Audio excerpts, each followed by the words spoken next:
Hello everybody and welcome. In this video I'm going to answer the question: how do you know if your QCY SP7 are charging?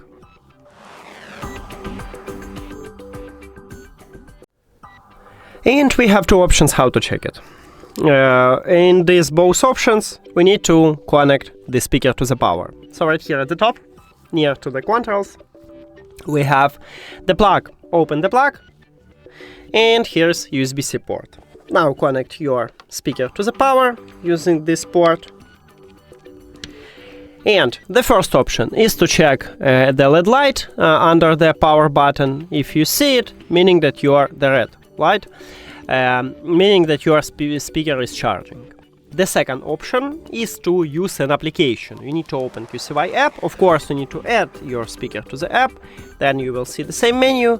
And right here, when you connect your speaker to the power, near to the battery icon, you have this lightning bulb, meaning also the same that your speaker is charging. And that's it. Thank you for watching this video. If you found it helpful, please consider subscribing to the channel and leave the like on the video. See you later.